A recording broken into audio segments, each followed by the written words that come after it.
So today I'm attending a death cafe and I want people to know what those are, but you can't get like viral on TikTok without doing something like this. So here's me before makeup and here's me after makeup. Okay, cool. Now that that's done, you can learn more about the death cafes. Cool. So basically a death cafe, it's a group of people. I've noticed they tend to be older people based off the pictures I've seen online. They come together and they basically have a tea party where they drink tea, they eat cake, but the conversation topic is death, just entirely death. So while there isn't much online, I did find some things, and a lot of people are saying that they went in, like, fearing death. That's why they went to this, to try to get rid of that fear, and they end up with just like a new appreciation for life. It's very much a like, oh, YOLO, you only live once, make the most of it type of experience. Like, at least it'll change your mindset. So that's how you'll end up leaving. So you're no longer afraid of death. You're not embracing it really either. You're not like, cool, I'm gonna go jump in front of a train now. You're just like, it's gonna happen. What can I do before that to make it less scary? So I'm not left thinking like, oh, I should have done this, I should have done that. I don't know. At least that's what people online are saying. That's how they left. So we will see. So there is a website about death cafes where they tell you like tips for hosting your own. One common question, I guess, is they ask like, why are you here? What do you hope to get from this? And I'm going to be honest, I have no idea. I have been trying to figure this out for days why I'm going. And I think it's simply because I like weird and spooky things, and this is literally called a death cafe, but I don't think I can say that. I don't think that's why I can say I was there. So I'm just gonna say I'm here for the experience. I don't know, want to be goth girl, I guess, but I can't write that. So we'll see what happens. I reached out to the person putting it on and asked if I'm allowed to, kind of like take notes during it to help with this TikTok. My camera started going down. And he said, sure, you're just not allowed to film, which I'm like, yeah, obviously. I knew that. I figured I would not be allowed to film. So I'm gonna like make notes of the questions that are asked, and just kind of, I don't know, let you guys know what to expect if you decide to go to your own death cafe, or put your or put one on yourself. I'm having a stroke. It's a good thing I'm going to this, apparently. So I think that's it for the pre-experience part of this video. If I come up with why I'm going there, like a better answer, I will let you know. But for now, that's it. Also, since I know you want to know, fit check. I just wore ripped jeans instead of that. But it's that coat pretty much. That's the majority of the outfit. Cool. Okay, I know it's not that vibe, but it is still a death cafe at a Christian like place. So I'm gonna wear my my cross necklace that's made out of parts of a human skull, because where will it ever be more fitting? Added this very important proponent to the look today.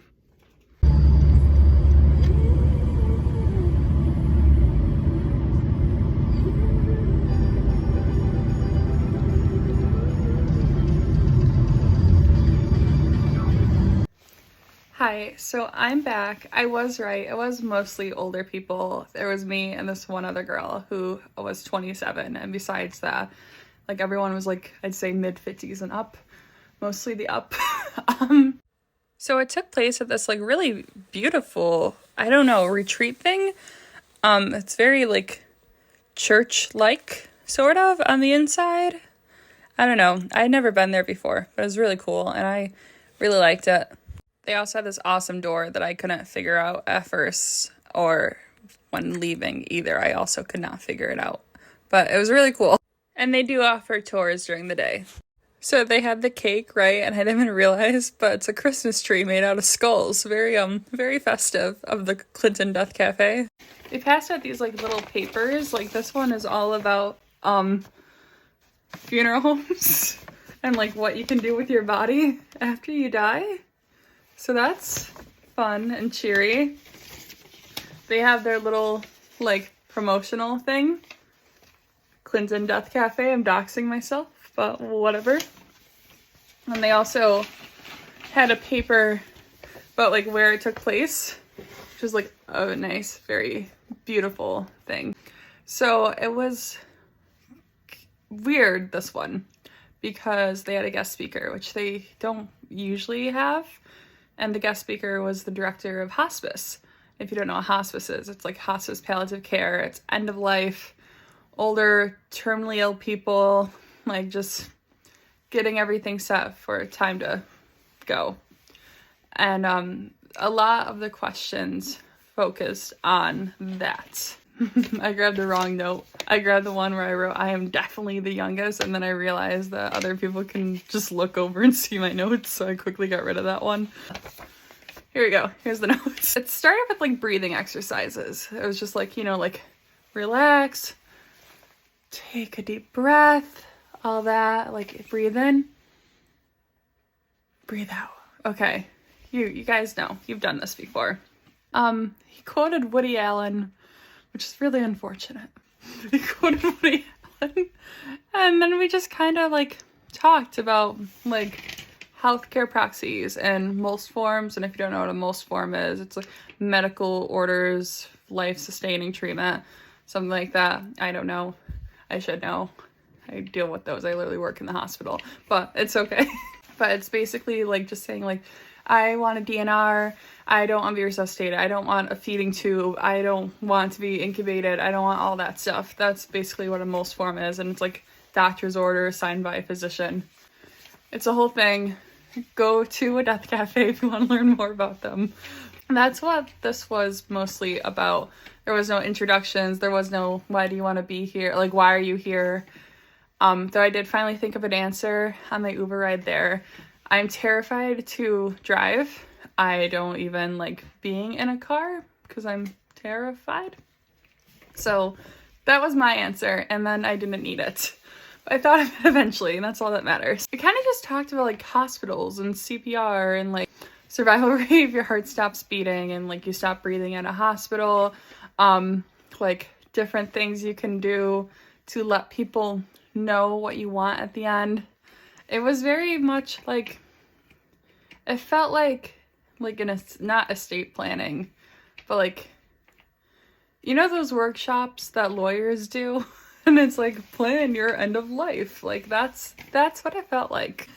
At one point someone said something about like, oh, like what happens if I slip in the tub? And a lot of people nodded like, yeah. So that's your idea of like the age of the people there. There was like 30 people, and I asked the guy who puts it on, like, is this normal? And he's like, we've had minimum like 3 people, and this was the most. So it ranges from 3 to 30. I talked about the right to die law and like the medication that you can get prescribed if you're terminally ill, and it's like, I want to die now. Okay, dead, you know? And this one little old lady across the room goes, oh, I love it. I love her so much. I asked if I could film her, and she's like, I don't know what TikTok is, and because of that, I'm gonna say no. But I loved her. I just wanted to mention her. If you're listening, you're awesome. And people were just like recommending books. Like one is called I'm Dead, Now What? Like, it was a strange experience. It was very heavy on the end of life, like if you're in a hospital. And though this one woman, she's like, I have a playlist called Songs to Get Me Out of a Coma, and I want that played. And it's like, I love you.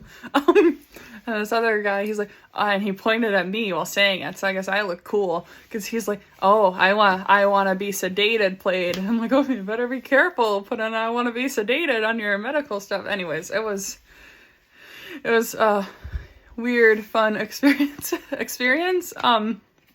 It went by like kind of quickly. I zoned out for like a few seconds every once in a while, but that's because I have ADHD.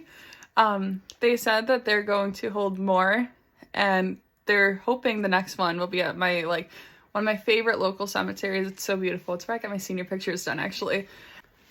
And that one won't have a guest speaker, and I feel like that's going to have a very different vibe So I do want to go to that one still. So there probably will be another video about these if you're interested in what it's like normally.